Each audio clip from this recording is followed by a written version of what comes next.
Merhaba çocuklar, ben Rejin Hocayım. Yine sizinle birlikteyim. Bugün ikinci dersimiz 4. sınıfa veriyoruz. Konumuz adı trafik. Hepimiz trafik kuralları biliyoruz. Az çok olsa biliriz. Ben şimdi konuyu okuyacağım. Bazı açıklamayı vereceğim. Sonra şeylere geçeceğiz. Dil bilgisi ve sorulara geçeceğiz. Evet, trafik,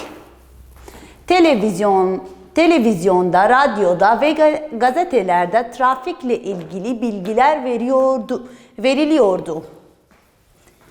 Öğretmen trafikle ilgili tartışma açmak için çocuklar, taşıtlar günlük yaşantımızın bir parçasıdır. Taşıtlardan yararlanmadığımız gün yoktur.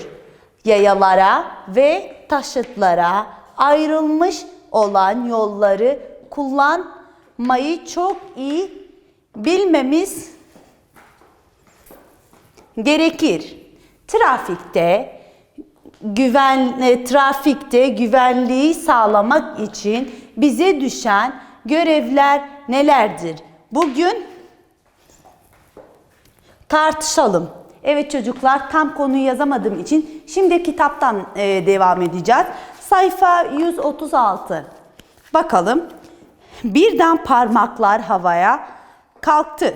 Söyle Sezer. Öğretmen bir öğrenciye diyor. Söyle Sezer. Yolun her yerinden karşıya geçilmez. Öğretmenim. Karşıya geçmek için yaya geçidini kullanırız. Trafik polisinin işaretine göre yoldan karşıya geçeriz.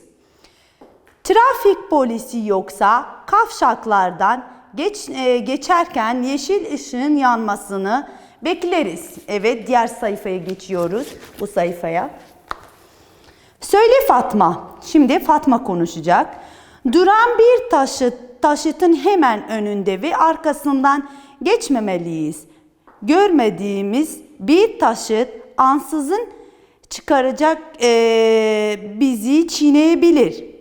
Sen neler söylemek istiyorsun Ali? Şimdi bakalım Ali ne diyecek? Caddelerde, sokaklarda, yaya kaldırımlarında hiçbir zaman oyun oynamamalıyız. Her an bir taşıt gelebilir. Oynamak için parklara, oyun bahçelerine gitmeliyiz. Çocuklar, söylediğiniz beni çok sevindirdi. Yaya olarak trafik kurallarını çok iyi öğrenmişsiniz. Öğretmeniniz öğrendiğiniz bu kurallara her zaman uymalısınız. Evet çocuklar, trafik konusu bitti. 2 resim var. Burada bakın. Burada yaya geçidi var. Yeşil bir araba var. Çocuklar var. Geçmek isterler. Tabii ki yeşil ışığı bekleyecekler. Sonra geçecekler. Her zaman yeşil ışıkta yani gideceğiz. Kırmızı yandıktan sonra duracağız. Bu da bir sınıftır, öğretmen ve öğrencilerini. Evet, şimdi sorulara geçeceğiz çocuklar. Sayfa 138 çocuklar, açabilirsiniz. Bize 2 kelime vermiş diyor. Kavşak ile yaya kaldırımı 2 cümlede kullanın. Bakalım tahmin edebilir misiniz? Evet, ben tahtayı sileceğim. Size 2 cümle veririm. Siz de aynı cümleyi defterlerinizde yazabilirsiniz. Bu arada unutmayın, trafik konusu 2 kere defterlerinize yazınız. Evet, bittik. Şimdi 2 kelime nedir? İlk önce kavşak. Çocuklar, kavşak nedir? Mesela biz 4 yol görüyoruz. Her 4 yol bir araya geliyor. Orada trafik var. Bunu kavşak diyoruz. 2 ya da daha fazla yolun kestiği yer. Yani birkaç yolun kestiği yer kavşak denir. Evet, kavşak. Düşündünüz mü ne cümleyi kullanacaksınız? Evet. Her kavşakta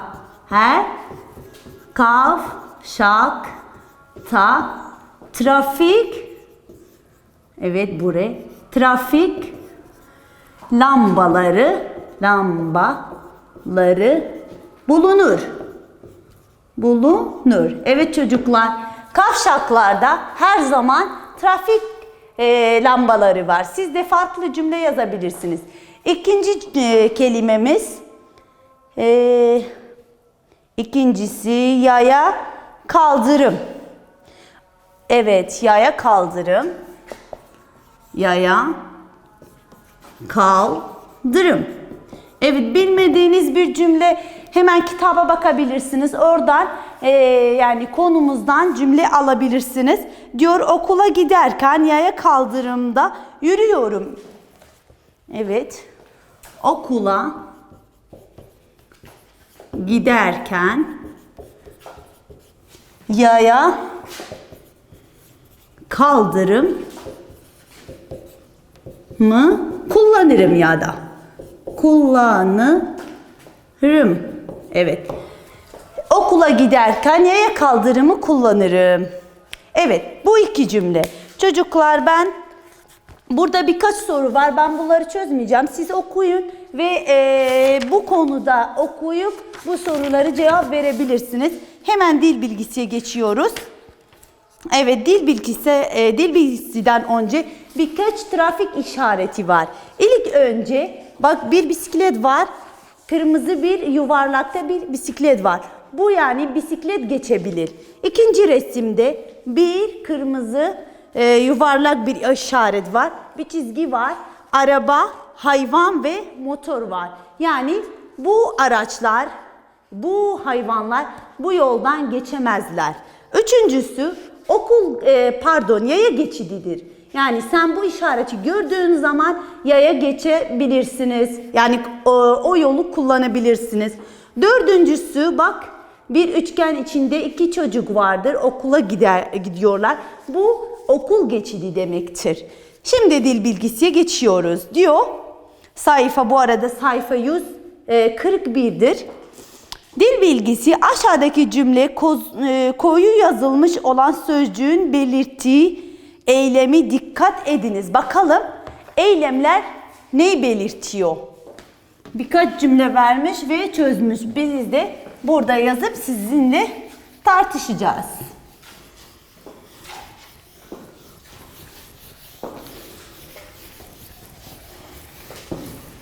Evet, birinci cümle diyor. Bugün bu konuyu öğrenelim. Birincisi bugün bu konuyu öğrenelim. Çocuklar burada neyi belirtiyor? Öğrenmek, neyi? Konuyu, iş belirtmek. Yani ne oluyor? İş belirtmek. İş belirtiyor. Ya belirtiyor. Burada ne belirtiyor? İş. Nasıl? Bugün bu konuyu öğrenelim. Bir iştir. Öğrenmek burada bir iştir. İkinci cümle diğer sayfaya geçiyoruz. Sayfa 142. En üstte bakın. Birden parmaklar havaya kalktı. Bakalım. O ne belirtiyor? Birden parmaklar havaya, evet, havaya kalktı. Evet, kalktı. Kalktı. Evet çocuklar, burada ne var? Parmak var. Birden parmaklar havaya kalktı. Burada bir hareket var çocuklar. Yani hareket belirtiyor. Ne hareketi? Parmak hareketi. Bakın hareket belirtiyor. Evet. Birden parmaklar havaya kalktı. Parmakla işaret ediyor. Ve bu hareket belirtiyor. Artık havalar ısındı. Üçüncü cümlemiz çocuklar. Artık havalar ısındı. Çocuklar bu neyi belirtiyor? Hava ısınıyor. Mesela yaz gelince havalar ne oluyor? Isınıyor. Orada havanın oluşunu belirtiyor. Değil mi? Hava nasıl oluyor? Isınıyor. Yani oluş belirtiyor. Evet çocuklar. Siz de kitapta bakabilirsiniz. Yani bunlar birincisi iş belirtiyor. İkincisi hareket belirtiyor. Üçüncüsü ısındı burada. Oluş belirtiyor. Havalar ne olmuş? Isınmış. Evet. Siz de iş, hareket, oluş belirten sözcükler bulunuz. Bu sözcükleri cümlede kullanıp defterlerinize yazabilirsiniz çocuklar. Şimdi ikinciyi halledeceğiz. Tabii ki diyor aşağıdaki cümle, iş, hareket, oluş belirten sözcükler tamamlayarak defterlerinize yazın. Birkaç cümlemiz var. Biz tamamlıyoruz çocuklar. Siz de bakabilirsiniz. Bu arada yeniden sayfa 142 pardon. Ben cümleleri yazıp boşlukları dolduracağım. Bu boşlukları defterde de yazabilirsiniz. Kitapta da çözebilirsiniz. Fark etmez ama ben sizin yazmanızı, defterde yazmanızı tavsiye ederim. Daha iyidir. Diyor birinci cümle. Tabii bir yıldız var. Burada bakın. Ablam sabahtan beri. Ablam, ben de bir yıldız yapayım. Ablam sabahtan beri ders boşluk. Ablam sabahtan beri ders ne yapıyor? Bakalım. İkincisi arkadaşım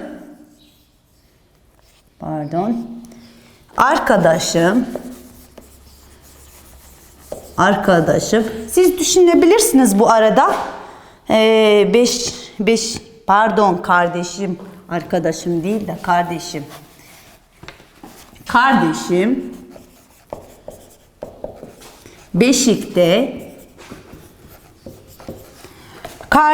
beşikte boşluk. Ne yapıyor beşikte? Bakalım. Üçüncü tatilde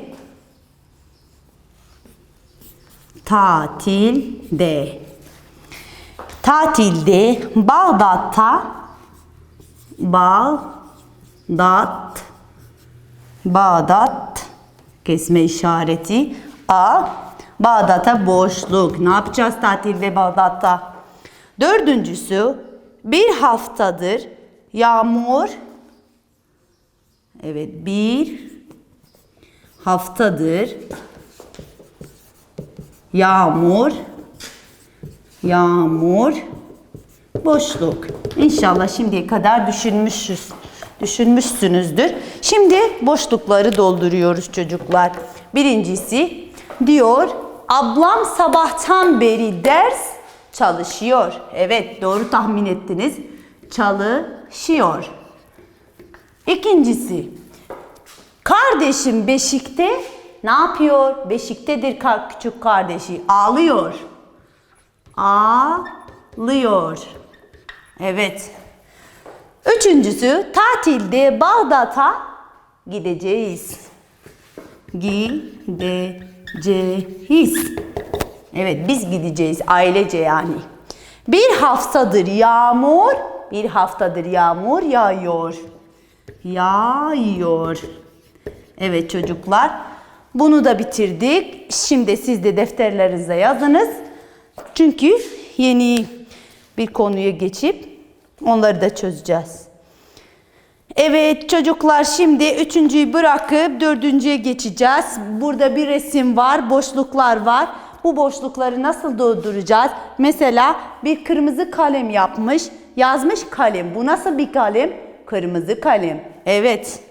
Diyor resimleri verilen varlıkları inceleyiniz. Noktalı yerlere varlıkların özelliklerini belirten sözcükler, sıfatlar. Yani biz sıfat yazıyoruz aslında. Bakalım nasıl dolduracağız? Gördüğünüz gibi resimler nasıldır, siz öyle diyorsunuz. Mesela kırmızı bir kalem var. Biz kırmızıyı görüyoruz. O yüzden kırmızı kalem diyeceğiz. Siz düşünün diğer resimlere bakalım nasıl sözcükler aklınıza gelir. Evet, ikinci resim mesela bir sandalye var. Bir ayağı kırmış.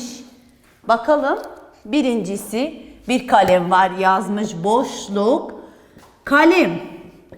İkincisi bir sandalye var. Nusra yazmış. Pardon. Sandalye. Nasıl bir sandalye? Dalye. Bakalım nasıl bir sandalye. Üçüncü bir boşluk var yazılmış. Ağaç. Siz ağaç resmini görüyorsunuz değil mi? Nasıl bir ağaç? Evet. Dördüncü bir elma var. Boşluk elma. Evet. Bir yarışmacı var. Yazılmış yarışmacı. Boşluk yarışmacı. Yarışmacı. Nasıl bir yarışmacı yoksa kaçıncı yarışmacı? Bir de bir yatak var. Hasta bir kadın var. Ne yazılmış? Boşluk kadın. Bakalım kadının hali nasıl? Şimdi çözeceğiz. İlk önce gördüğünüz gibi kırmızı. Burada ne yazacağız? Kırmızı. Evet çocuklar, kırmızı kalem. Okumuşuzdur. Kırmızı kalem. İkincisi kırık sandalye. Evet. Kırık sandalye. Sandalye kırılmış. Evet, burada ağaçların rengi nasıl? Yeşil. Evet. Yeşil ağaç. Yeşil ağaç. Evet, burada bir elma var, yarı elma var. Hem sarı elma diyebiliriz, hem yarım elma, yarı elma diyebiliriz. Sarı yazacağız. Sarı elma. Evet, yarışmacı bak nasıl olmuş? Kazanmış. O zaman yazacağız birinci yarışmacı. Bir de burada hasta bir kadın var. Yatak var. Hastadır kadın. O yüzden hasta. Boşlukta ne yazacağız? Hasta kadın. Hasta kadın. Evet çocuklar, bunu da bitirdik. Siz de yazmaya devam edin. Boşlukları doldurun. Biz yeni bir konuya geçeceğiz. 5. diyor. Bakın sayfa 143. 143 diyor aşağıdaki tablolarda koyu yazılan sözcükler inceleyiniz. Varlığın hangi özelliği belirtiyor? Tabloda işaretleyiniz. Birincisi çözmüş zaten. Ben tahtayı sileceğim. Ben birkaç tane çözerim. Siz evde tüm yani geri kalanı siz halledin. Ben 2-3 taneyi halledeceğim. Çok kolay. Siz de evde yapabilirsiniz. Evet. 1, 2, 3, 4, 5, 6 tane çizgi ihtiyacımız var. 1, 2, 3, 4, 5, bu da 6. Evet, kelimelerimiz ne? Bakın yani isimler, varlıklar yazacağız. Sıcak su. Sıcak su. Burada sıcak koyu yazılmış. Sıcak. Evet. İkincisi büyük. Büyük. Üçüncüsü dar. Dar ne? Dar kaldırım.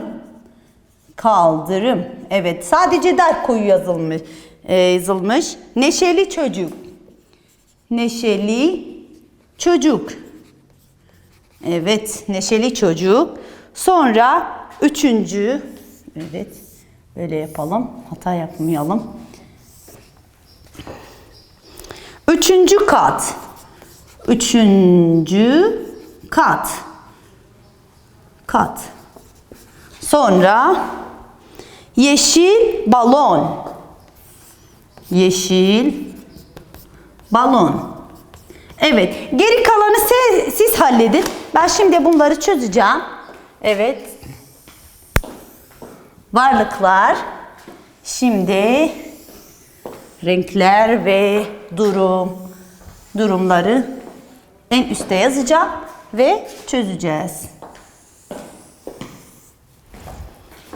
Evet, bir tane daha kaldı ve bittik. Evet, çizgiyi koyduk. Birinci renk, burada yazılmış renk. Mesela renk bu, sıcak. Renk mi? Hayır. İkisi sayı. Sayı mı? Hayır. Üçüncü durum. Evet, durum. Dördüncü şekil.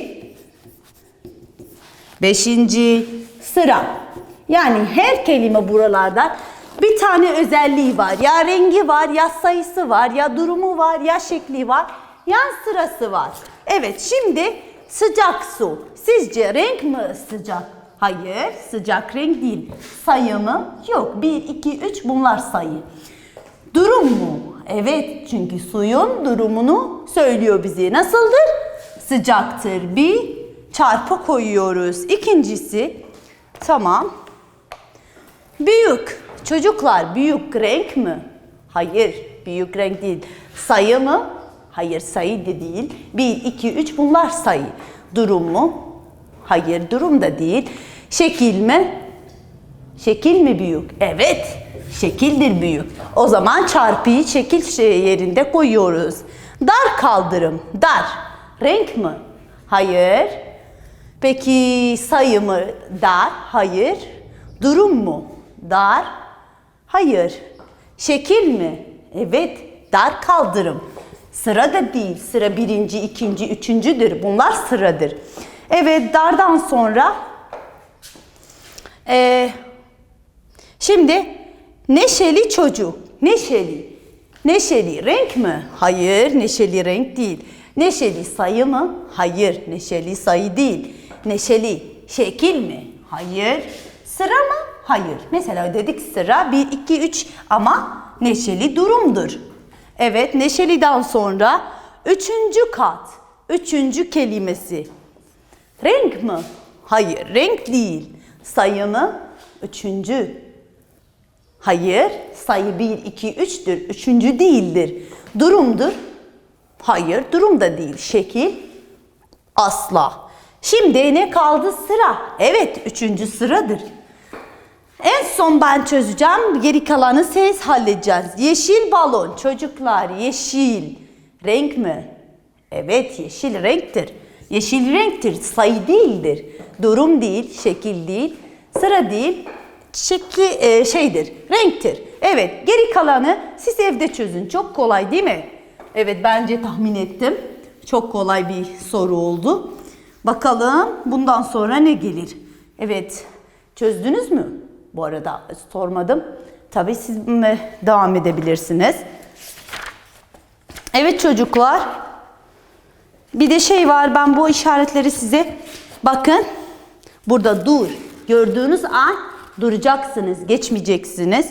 Burada diyor caddede giderken sen taşıt iyi gözet. Yani ne yapacaksın? Taşıtı iyi gözeteceksiniz. Karşı yola geçerken trafiğe dikkat et. Evet. Tüm trafik kuralları hepimize bilinmeli. Kurallara uyarken tehlikelere önlenmeliyiz. Evet çocuklar, bu arada burada dersimiz bitti. Siz de soruları çözdüyseniz tamamen yani doğru yapmışımdır. Geri kalanı siz doğru yapınız. Bir daha geçin ve burada dersimiz bitiyor çocuklar.